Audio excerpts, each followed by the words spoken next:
Imagine Europe in the 5th century AD. The mighty Roman Empire is crumbling and barbarian tribes press against its borders. Amidst the chaos, new powers rise, vying for control of the Roman world. Among these, the Franks emerge from the northern fringes of Gaul, a region now known as France. The Franks, a collection of Germanic tribes, are warriors, farmers and raiders skilled in the arts of war. Their emergence marks the beginning of a new chapter in European history.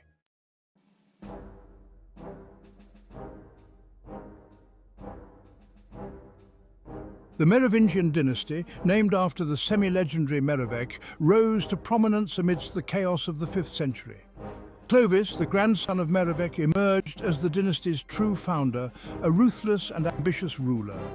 His conversion to Christianity in 496 AD was a strategic masterstroke, securing the support of the powerful Catholic Church. This alliance legitimized his rule and paved the way for the Christianization of the Franks. Clovis's conversion had profound consequences for the future of the Frankish kingdom and Europe as a whole.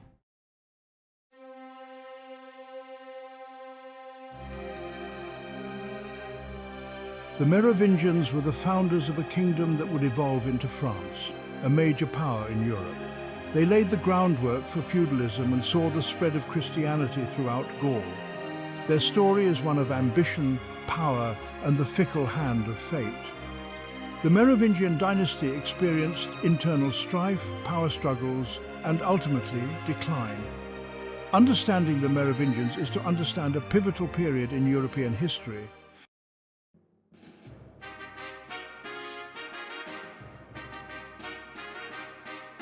Clovis I, the founder of the Merovingian dynasty, was born into a world of chaos and warring tribes.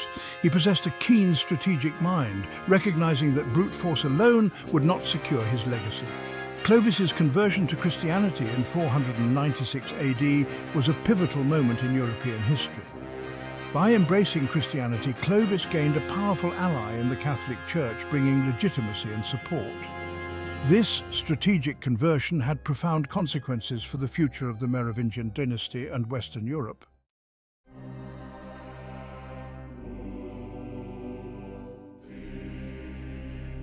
Clovis's reign was marked by brutal conflicts as he sought to consolidate his power and expand his kingdom. His conversion to Christianity did not quell his warrior spirit, but rather fueled it. One of his most significant victories came at the Battle of Tolbiac in 496 AD. Clovis's forces prevailed, and true to his vow, he and his warriors were baptized. This victory cemented Clovis's position as the dominant power in Gaul and solidified the alliance with the Catholic Church.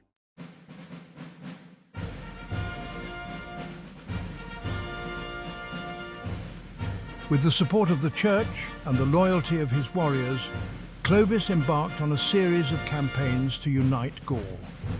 In 507 AD, he turned his attention to the Visigothic kingdom in southwestern Gaul. At the Battle of Vouille, Clovis's forces decisively defeated the Visigoths, expanding the Frankish kingdom southward. By the time of his death in 511 AD, Clovis had achieved what no Frankish leader before him had managed to do. His conquests were calculated maneuvers to secure his borders and expand his influence.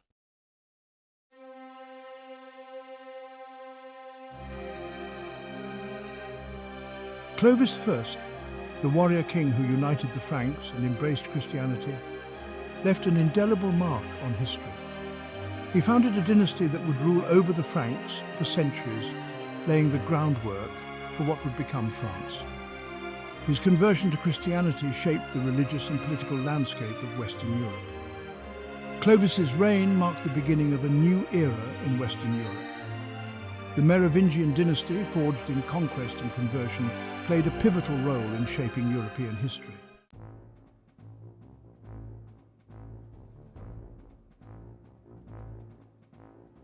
Clovis. I left behind a powerful legacy, but also a dangerous precedent. Upon his death in 511 AD, his kingdom was divided among his 4 sons, igniting a power struggle. The sons of Clovis, Theuderic, Clodoma, Childebert and Clothar, were driven by ambition and a thirst for power. Their reigns were marked by constant warfare, intrigue and shifting alliances.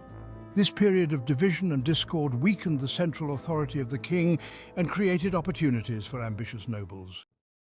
Few figures in Merovingian history loom as large as Brunhilde, queen to King Sigebert I of Austrasia. Brunhilde became a powerful force, ruling as regent for her son and grandson. Her story is a tapestry woven from threads of power, intrigue and vengeance. Despite her political acumen, Brunhilde's quest for vengeance ended in tragedy. She was captured by her enemies and brutally executed in 613 AD, marking the end of an era.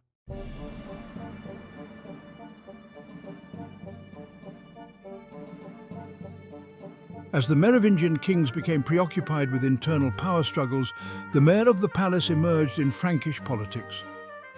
Initially a minor official, the mayor's power and influence grew as the Merovingian kings weakened. The mayors commanded armies, administered justice, and made important policy decisions. This shift in the balance of power was a gradual process unfolding over generations. The rise of the mayors was a symptom of a deeper malaise within the Merovingian dynasty.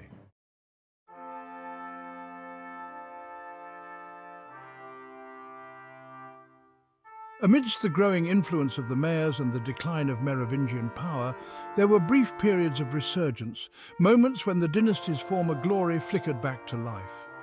One such moment was the reign of Dagobert I, who ruled from 629 to 639 AD. I was determined to restore the authority of the Merovingian throne. Dagobert was a shrewd and ambitious ruler, understanding the threat posed by the increasingly powerful mayors and sought to curb their influence. He was also a skilled military leader, leading his armies to victory against rebellious nobles and expanding the Frankish kingdom's borders. I was a patron of the arts and a devout Christian, commissioning the construction of churches and monasteries and promoting the spread of learning. His reign was a time of relative peace and prosperity, a golden age in the latter half of the Merovingian dynasty. He reformed the legal system, strengthened the economy, and re-established the Merovingian kings as the undisputed rulers of the Franks. However, Dagobert's successes were short-lived. Upon his death, his kingdom was once again divided between his sons, and the cycle of internal strife resumed. The mayors, who had been lying in wait, seized the opportunity to reassert their authority, and the Merovingian dynasty began its final descent into obscurity. Despite his efforts, Dagobert I could not stem the tide of history. Following Dagobert I, the Merovingian dynasty entered a period of steep decline. The kings who succeeded him, known as the Do-Nothing kings, became increasingly irrelevant. They were more interested in the trappings of power than in ruling. The affairs of state were left to powerful mayors of the palace. These mayors effectively ruled in the king's stead. They commanded armies, collected taxes, and dispensed justice. The kings were mere figureheads, puppets in the hands of their overseers. This shift in power was not always smooth.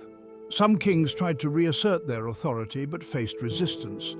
Ultimately, they were powerless to reverse the tide of history. The decline was a symptom of a deeper shift in the political landscape. The old order was giving way to a new, more fluid and contested power structure.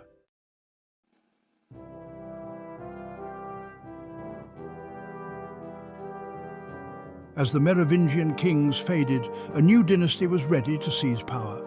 The Carolingians, named after Charles Martel, rose to prominence under the Merovingians. They craved legitimacy and prestige, not just power behind the throne. As the Merovingians weakened, the Carolingians seized their chance. Charles Martel and Pepin the Short capitalized on this, establishing their own dynasty. They created an empire spanning Western Europe, reviving the Roman legacy.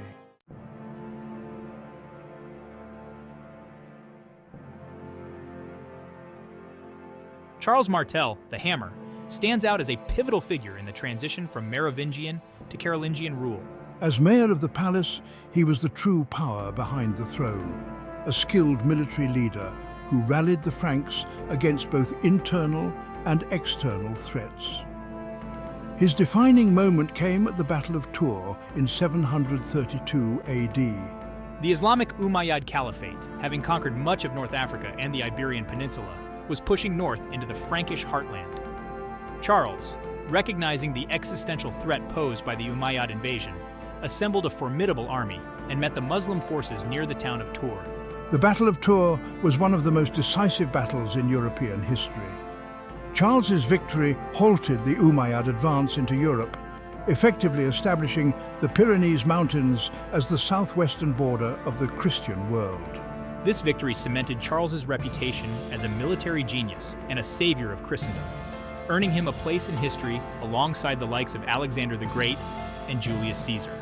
Although Charles Martel never claimed the Frankish throne for himself, his victory at Tours had profound consequences for the future of the Carolingian dynasty. It established the Carolingians as the protectors of Christendom, enhancing their prestige and influence within the Frankish kingdom and beyond. Charles's descendants would use this legacy to legitimize their own claims to power, paving the way for the establishment of the Carolingian Dynasty.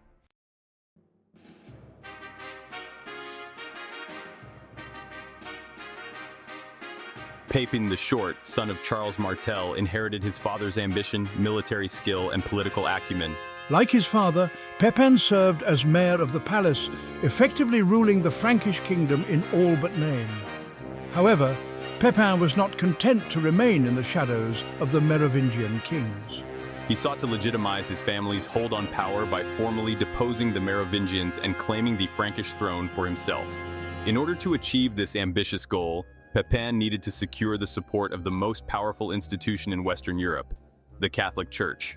In a shrewd political maneuver, Pepin appealed to Pope Zachary for support. The papacy, facing threats from the Lombards in Italy, was in dire need of a powerful protector. Pepin, in exchange for papal recognition of his claim to the throne, pledged to defend the church from its enemies. The Pope, recognizing a valuable ally in Pepin, agreed to the deal. In 751 AD, Pepin the Short was anointed King of the Franks by Saint Boniface, a prominent Anglo-Saxon missionary. The last Merovingian king, Childeric III, was deposed. His long hair, a symbol of Merovingian kingship, shorn, and he was confined to a monastery. This bloodless coup d'etat marked the end of the Merovingian dynasty and the beginning of the Carolingian era.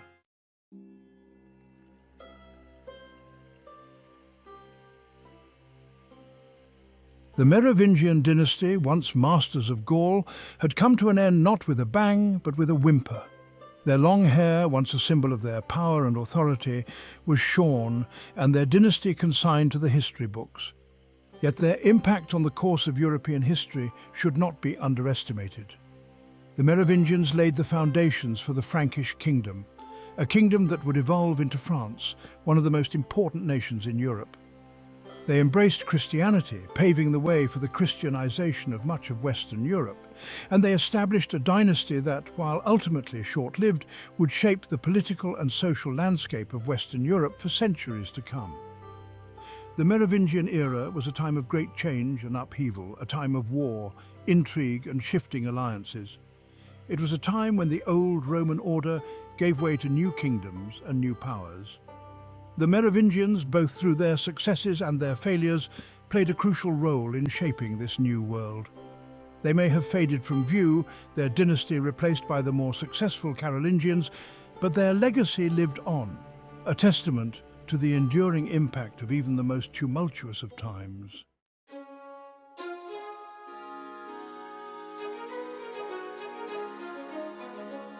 A new dawn, a new dynasty, the Carolingian ascension. The year is 751 AD.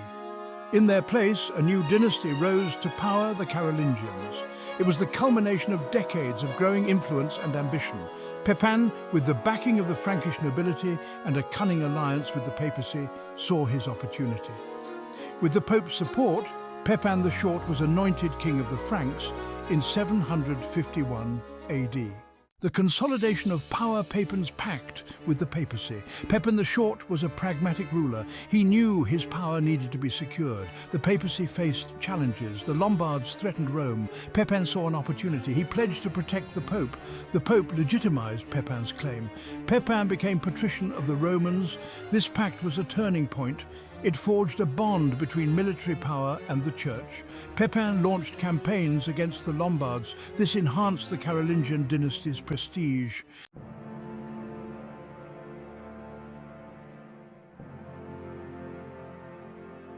Charlemagne, the apex of Carolingian might. No figure looms larger in the Carolingian dynasty than Charlemagne, Pepin the Short's son. Charlemagne, meaning Charles the Great, was a ruler who embodied the ambition, the military prowess, and the political acumen that defined his family's rise to power. Upon inheriting the Frankish throne, Charlemagne embarked on a series of relentless military campaigns that would reshape the map of Europe.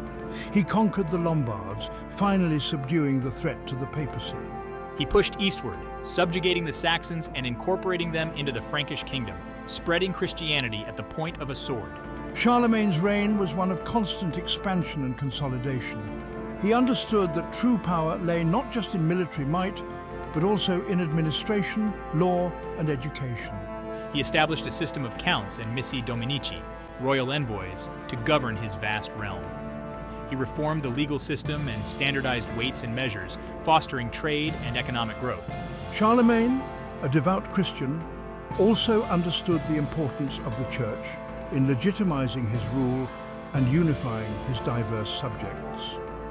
He promoted education and learning, establishing schools and monasteries that became centers of intellectual revival.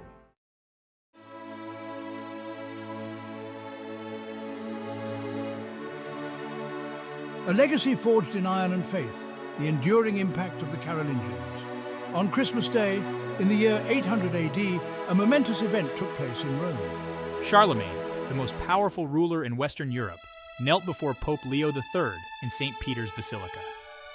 The Pope, in a gesture laden with historical significance, placed a crown upon Charlemagne's head, proclaiming him Emperor of the Romans. This act marked the birth of a new empire in the West, an empire that would later be known as the Carolingian Empire.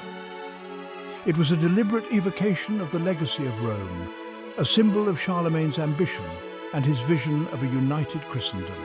The Carolingian Empire, though short-lived, had a profound and lasting impact on the course of European history. It represented a brief but brilliant flowering of unity, stability, and cultural achievement in a time otherwise marked by fragmentation and conflict. Charlemagne's reign saw a revival of learning and the arts, known as the Carolingian Renaissance, which laid the groundwork for the intellectual and cultural developments of the later Middle Ages. The Carolingians, through their ambition, their military prowess, and their strategic alliance with the papacy, had forged a new era in Western Europe. They left behind a legacy of centralized power, Christian unity, and cultural revival that would shape the destiny of Europe for centuries to come.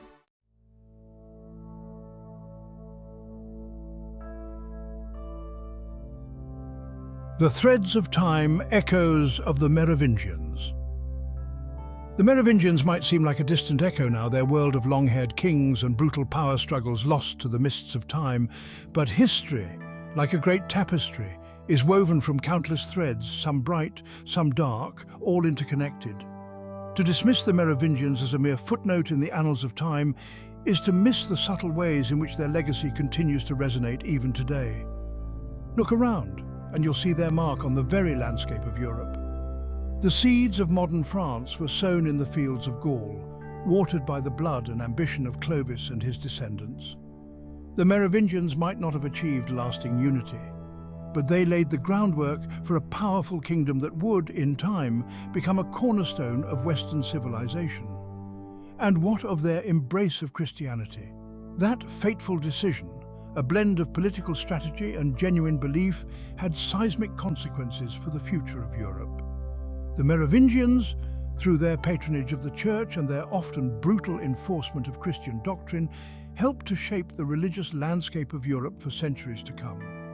The echoes of their reign can be heard in the soaring arches of medieval cathedrals, in the intricate manuscripts preserved in ancient libraries, in the very fabric of Western culture. A legacy forged in iron and faith, from the ashes of Rome to the dawn of France. The Merovingians emerged from the chaos of the collapsing Roman Empire. They forged a kingdom through blood and iron, embracing Christianity. Internal strife and ambition led to their decline, but from their ashes rose the Carolingians, shaping Western Europe.